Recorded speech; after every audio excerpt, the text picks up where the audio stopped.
La siguiente es una producción de Modo Podcast, la usina sonora del Galpón 11. Secretaría de Cultura y Educación, Municipalidad de Rosario.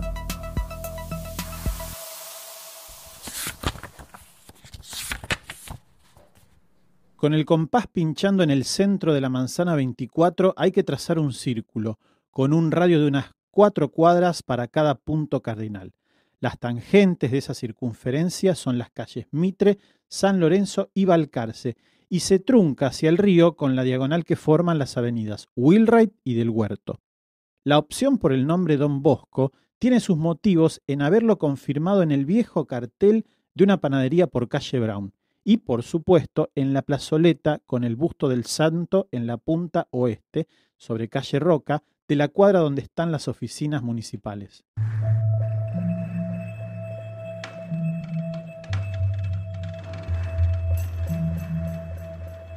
No ficciones, sino crónicas breves que abordan, desde la experiencia íntima, histórica o testimonial, lugares concretos de una ciudad o una provincia.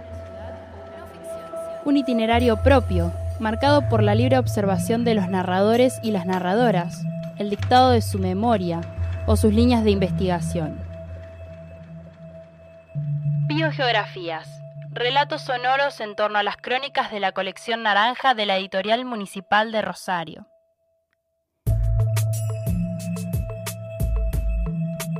En este episodio, Contorno Don Bosco, de Matías Piccolo. Soy Matías Piccolo y hace ya unos 11 años escribí para la editorial de la Municipalidad de Rosario la crónica Contorno Don Bosco. Como nací en Rosario en 1974 y hasta finales del 2018, los 6 domicilios en los que viví no salieron del abanico de Boulevard Oroño, Pellegrini y El Río, lo más sencillo era dedicarme a esa parte de la ciudad. Al principio no tenía del todo definido qué era lo que iba a hacer, y me acuerdo ahora que en la primera entrevista que tuve en ese entonces con Nora Avaro y Oscar Taborda, entre las varias propuestas que tiramos, cuando Nora se entera de que yo laburaba en los tribunales federales, me dice medio en broma, medio en serio, que tenía que escribir sobre eso. Y si bien el libro no se resolvió así, la descripción final de la crónica es la caminata de todos los días a esas oficinas de la calle Entre Ríos al 400. Hace ya unos 4 años que estoy en lo que me gusta denominar Contorno Don Bosco, en la zona de los Parques España y de las colectividades sobre las barrancas. El distrito 1 de la ciudad, donde se abarrota lo edilicio comercial y poblacional, está definido por el abanico que forman Boulevard Oroño y Avenida Pellegrini hacia el río. Esta porción de casi unas 300 manzanas no tiene propiamente barrios oficiales, aunque sí tiene un barrio Martín, que es el nombre popular que le pusieron los vecinos a ese conjunto de manzanas recostados sobre los parques Urquiza y Belgrano, donde hace ya unos 80 años, en el terreno entre las calles Ayacucho, Mendoza y Avenida Libertad, la familia Martín había instalado la planta yerbatera, cuya autorización para permanecer ahí se agotó en 1980. Así como existe el barrio Martín, que no es propiamente un barrio, sino una sección de influencia, por esta extensión de manzanas que se conoce como el centro, podrían detectarse otros contornos, zonas menos extensas, pero igual o más pobladas que los barrios tradicionales. La idea del contorno fue, sí, una invención total porque no tenía ningún asidero con la realidad, qué sé yo, histórica, nominal del lugar. Es decir, el interés estaba dado por destacar de la generalidad del centro, que es el nombre oficial del barrio, ¿no? Este dibujo de la circulación de mi rutina vecinal, o sea, a dónde iba a comprar el pan, a dónde la carne, a dónde una golosina, dónde pagaba un impuesto. Fueron las calles de los últimos 2 departamentos en los que viví, en Presidente Roca al 100 y Salta al 1500. El mojón para armar el perímetro fue el Colegio San José, que ocupa una manzana entera y claramente era el edificio más importante. A grandes rasgos, los límites eran al norte el río, al sur la calle Urquiza, al oeste Dorrego y al este Mitre, más o menos. Ya no vivo más ahí, estuve unos 12 años. Y tiene la importancia, lo digo ahora, del comienzo de mi vida adulta, madura, por más que ya era bastante grande cuando estaba ahí. De hecho, en las oficinas del distrito me casé formalmente y en el Sanatorio Británico nació nuestra hija. sos de Rosario o viniste alguna vez a visitar la ciudad, seguro conocés la zona que describe Matías. Quizás hiciste algún trámite en las oficinas del Distrito Centro, o paseaste por el Parque España, o fuiste a la Isla de los Inventos.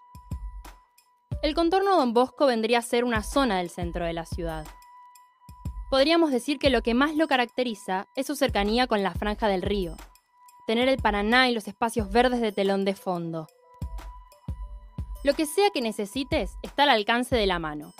En una manzana puedes llegar a encontrar una farmacia, un almacén, un kiosco, una verdulería. ¿Por qué no también un par de bares y algún que otro local de ropa? La alta densidad poblacional del contorno lo mantiene así, abarrotado y vivo. Es una zona neurálgica, eso no se discute. Todos los caminos llevan al centro. Como los bordes de la ciudad que dan al río estuvieron ocupados durante muchas décadas por aquellas vías y galpones, el acceso a las barrancas, salvo por algún que otro resquicio o bajada entre los paredones, estaba completamente vedado, con la consiguiente privación de un espacio inmejorable para el esparcimiento y la observación del paisaje fluvial. Para conseguir esto hubo que desactivar el puerto, los muelles privados, las plantas de acopio, el ferrocarril, traspasar los terrenos a la órbita municipal, derribar muros, abrir calles y avenidas, desmalezar y plantar árboles, nombrar y renombrar, llenando de iconografía e indicaciones el lugar. Este proceso le llevó a la ciudad, en mi experiencia, un cuarto de siglo. Recuerdo que cuando allí no había distrito municipal centro ni parque, a la estación ferroviaria abandonada le decíamos la Ciudad del Oeste. Nos había quedado, a los que jugábamos por los baldíos y la barranca, el escenario precario de un western. Había algo así como un palenque, unas puertas viejísimas y un cartel que decía tesorería. Al fondo, un vagón inválido y derruido entre la maleza que crecía por todas partes.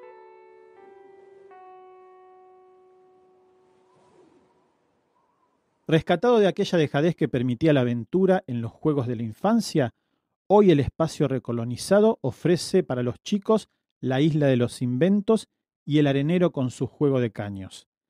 Para los un poco más jovencitos, un galpón para skaters y bicivoladores. Y para los más grandes, 4 bares-restaurantes y un gimnasio. En un momento hablo del contraste entre la imagen de la infancia y la del presente en la narración, porque efectivamente anduve dando vuelta por ahí desde bastante pibe. Y el recuerdo que tengo de la zona es que era como bastante alejada de la civilización, olvidada, qué sé yo, algo gris. Estaba ahí recostada sobre la barranca donde no había nada de lo que hay ahora, ¿no? De lo que fue después el Parque España. Hace unos 25 años, esto no era más que la tierra sin proyectar, donde la ciudad civil no había sido escrita. Apenas algunos vecinos le apoyaban unas barandas, instalaban una calecita y unas hamacas, una cancha de bochas. Cuando yo tenía entre 9 y 14 años y no había todavía paseo ni parque y el territorio de aquellos árboles, tierra, pasto, vías, barandas y barranca, era para nosotros un desenvolvimiento de la flora y lo baldío al que le habíamos extendido el nombre de Plaza Guernica. El lugar no tenía ningún atractivo especial, más que para nosotros y los lincheras, que utilizábamos los espacios irregulares en beneficio de la aventura y el descanso furtivo. Y de chico lo que nos organizaba la vida eran los clubes donde íbamos, y que era la base de operaciones para después salir por las calles y hacer nuestras cosas, ¿no? Sportivo América, donde jugábamos al básquet con mi hermano. Después, cuando nos mudamos a la calle Tucumán, nos hicieron socios de la CJ y ahí empezamos a jugar al fútbol de salón. Tenía varios amigos de la escuela que iban a universitario. Entre ellos estaba Hernán, de quien cuento una pequeña anécdota de las aventuras que teníamos por ahí. Cuando crucé la avenida del Huerto, casi a la altura de Sarmiento, no avancé. Me quedé mirando hacia el río y la explanada, donde estaban las máquinas y grúas trabajando en la reconstrucción del muelle que se había desmoronado 4 años atrás. Veía ya las grandes escalinatas y aquí, bajo los pies, la boca del túnel. Cruzarlo cuando se desarrollaba aquella liberación de tierra y pastos embarrancados era para nosotros la aventura más portentosa que ofrecía el parque. La barranca por donde jugábamos es truncada por un terraplén sobre el que han hecho un camino que sube rodeando la panza de tierra y se junta con el primer descanso de la gran escalinata sobre el edificio del Colegio Español. Ha quedado en medio el cráter de la Palmera, que era otro de los juegos que nos procuraba el lugar. Al estar inclinada en esa pendiente, favorecía que nos colgásemos de una de sus grandes hojas para saltar de lado a lado con un gran vuelo sobre el vacío mortal. Una y otra vez, volando en péndulo sobre la falda accidentada de unos 15 metros. Tengo estampada en la frente la imagen de Hernán, con el que compartíamos escolaridad, club y barrio, surcando el aire en el trágico suceso con la hoja desprendida de la palmera todavía en la mano, haciendo un arco sobre el declive antes del golpe inexorable. El despeñadero lo esperaba con tierra y unas motas verdes, piedras, arbustos y yuyos al final. Sin embargo, no lloró. Subió demacrado por lo ronco del relieve y la caída, pero contento de haber salido airoso en la terrible hazaña. Los edificios pintan una zona donde antes predominaban aquellas viejas casonas, esas típicas construcciones de 2 plantas ubicadas, en general, en las esquinas del centro. Casas achorizadas, casas con firuletes y elaboraciones talladas. Muchas de ellas siguen en pie, pero en estos tiempos modernos el desarrollo inmobiliario copó el contorno y construyó grandes edificios de departamentos. No pude encontrar una denominación exacta para estas casas viejas, como siempre las llamé, aunque les ajuste ahora una designación inmobiliaria: edificio para renta. Me animaría a decir que su característica es que no se las puede declarar exclusivamente Art Deco, Art Nouveau, modernismo, academicismo, neoclasicismo, o que en todo caso podrían llegar a materializarse con algunos escuetos gestos de esos órdenes, pero su generalidad estética y distributiva representa la manera estándar y no específica de construir en una época. El edificio para renta por aquel entonces, en la bisagra de los siglos pasados, era un condominio horizontal y con una capacidad para 4, 6 u 8 células habitacionales. A medida que corre el siglo XX, la idea crece en altura apilando plantas y más células, y ya no tiene que ocupar muchos lotes. La forma de hoy en día de esos edificios para renta es bien ubicable en los prismas verticales con un promedio de 10 pisos y 3 o 4 células por planta, con cajoneras de balcones que han venido levantándose desde la década de los años 70 del siglo pasado como respuesta al proceso acumulativo del espacio capitalista que va generando una densificación endocéntrica para materializar un sector de cumbre en la ciudad.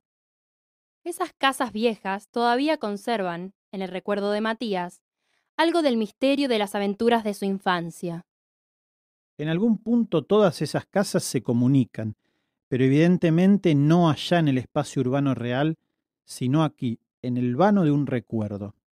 Así es como se me aparece ahora el interior de una a la que accedíamos con frecuencia, por aventura, a mediados de la década de 1980.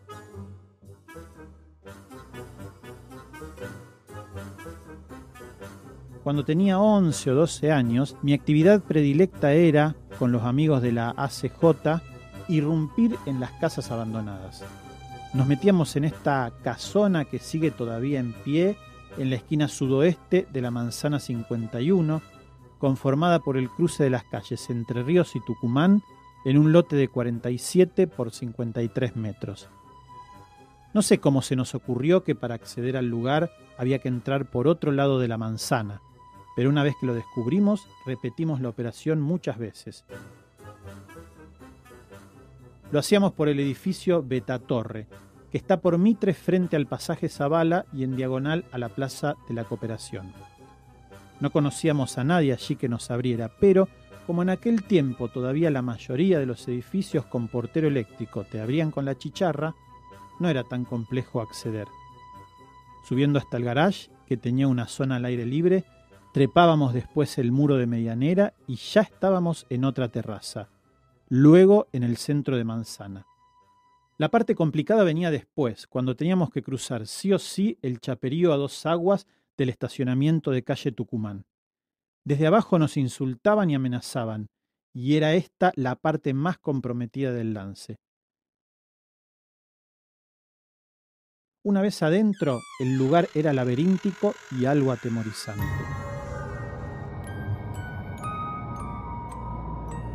Había espacios que no podíamos alcanzar y puertas cerradas de grandes habitaciones. No me quedan demasiadas precisiones. Lo importante entonces no era lo edilicio, sino la posibilidad de encontrar algo que valiera la experiencia. Me acuerdo de 2 cosas puntuales. Un velador del ratón Mickey, quizás porque me sorprendió que hubiese habido niños en tremendo lugar, y una bolsa de nylon llena de billetes que nos dio una efímera alegría, porque eran los pesos colorados, violetas, verdes y marrones, cuando la moneda que corría ya era el austral.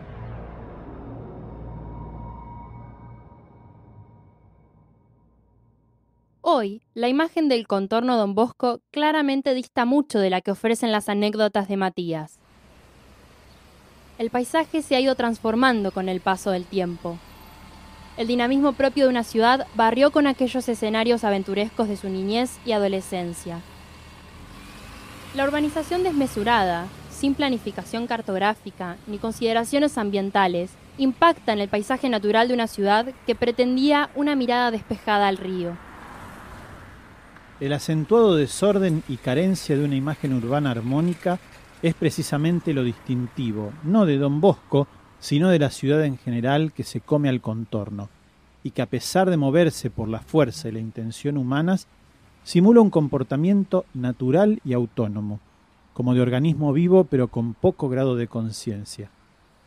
Pasará en todos lados, en cualquier ciudad más o menos nueva que enfrente el problema funcional del crecimiento, cuya solución es casi siempre endógena y sustitutiva. En lugar de ser expansiva, extendida y desarrollada en favor de la democratización del espacio, es vertical y concentrada, apilada, acumulativa, lejos de la horizontalidad que tiende generalmente a la heterotropía y al desgobierno. Como de alguna manera la resolución del texto estaba dada por la autobiografía, yo tenía muy en claro que no había nada extraordinario para contar, así que la cuestión era engordar esas pequeñas anécdotas con una serie de datos más o menos duros sobre la zona. Es decir, la autorreferencia no era más que el marco, el bastidor necesario para hacer un relevamiento del lugar, para ponerme a desarrollar un trabajo de censista y una obsesión catastral, ¿no? Ahora recuerdo, hay un libro del año 71, creo que es de la editorial Biblioteca, es decir, de La Vigil, que me parece que se llama Santa Fe, el paisaje y sus hombres, y los hombres, que es francamente impresionante. Hay un censo de cada pueblo y ciudad de la provincia, un laburo monumental. Y yo siempre creí en esas cosas, en el relevamiento, en saber qué es lo que hay, contar, agrupar y sacar conclusiones. Por supuesto, la conclusión a la que llegué es que no hay nada objetivamente distinto en el contorno, más que mi propia experiencia. Después se repite lo mismo que en todos lados. La inversión en la construcción es apilar viviendas que siguen quedando vacías y lo único que ofrecen es sombra.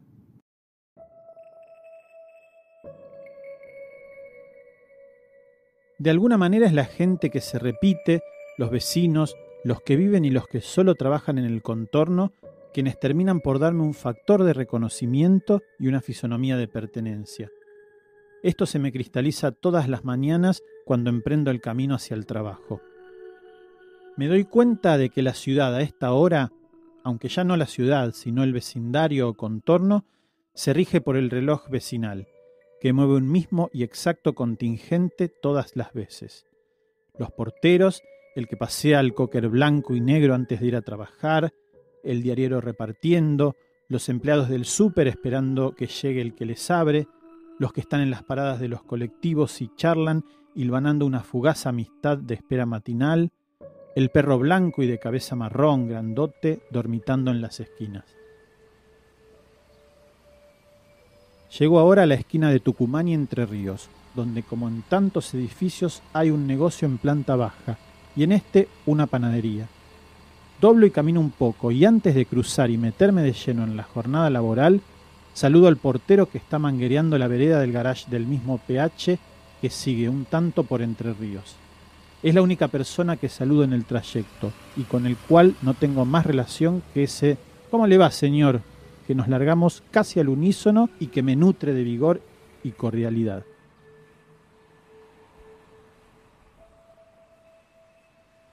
Esto fue Biogeografías, una coproducción de Modo Podcast y la Editorial Municipal de Rosario.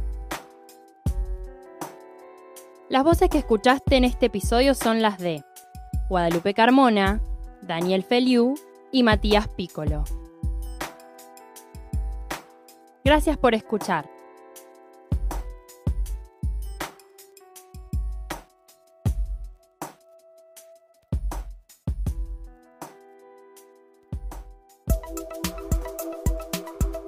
Modo Podcast, la usina sonora del Galpón 11. Secretaría de Cultura y Educación, Municipalidad de Rosario.